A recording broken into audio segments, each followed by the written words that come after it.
जी हाँ, तो अब की बार भोजपुरिया शेर पावर स्टार पवन सिंह जी के सबसे बड़ा डाई हार्ड फैन से जुड़ल नया रिपोर्ट लेके आइल बनी, जो उनकी लाइव वीडियो के साथ साथ जी हाँ ऐसा कारनामा कर दिल ना कि चारों तरफ वायरल हो गई इनकी लाइव वीडियो, और वायरल के साथ साथ सबके दीवाना भी कर देना। जी हाँ, इनके लाइव वीडियो इतना अट्रैक्टिव वीडियो बा जो उनकी पावरफुल फैन। जी हाँ, तो कौन सा पवन सिंह जी के पावरफुल फैन बने जो उनकी रहे वाला मुंबई के बने, और मुंबई से वीडियो हमरा के देना और नया जानकारी की रिपोर्ट बताना उनकी सारा कुछ आपसे बता सके आखिर कहाँ तक है और मुंबई रहना ताकि फैंस गिरी इतना आगे बा कि इतना चाहत बा कि पवन सिंह प्रति इतना दिलो जान से हम चाहे ना।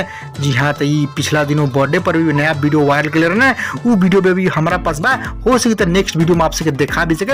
हाँ, तो कहल इनका नाम बड़ी राजा राम विश्वकर्मा। जी हाँ, राजा राम विश्वकर्मा जो होम टाउन एरिया घर बाटे आजमगढ़ में, जो उत्तर प्रदेश। जी हाँ, तो उत्तर प्रदेश के रहे वाला छोटे पवन सिंह जी के नाम से और इनके लोग ज्यादा जाने ला, वो कहा कि पवन सिंह जी के बहुत बड़ा फैन है। जी हाँ, राजा राम विश्वकर्मा जी रहे वाला मुंबई में भी बने, और मुंबई से वही नया टैटू स्टाइल पवन सिंह जी के दिखौना अपन दर्शौना है। जी हाँ, तो आप लोगों के खूब प्यार से पवन सिंह जी के ये वीडियो भी बनाओ उनके गाना पे। जी हाँ, पवन सिंह जी के सुपरहिट गाना होला, वो गाना पे अपन बवाल फाड़ू वीडियो एक्टिंग करने, और वो एक्टिंग कहीं सोशल नेटवर्क पर डालने में और दिखाने भी। जी हाँ, आप लोग इनके जान जाइए और इनके पहचान और खबर के वीडियो के लाइक करी, खूब शेयर करी ताकि सभी फैंस लोग जान लो राजा राम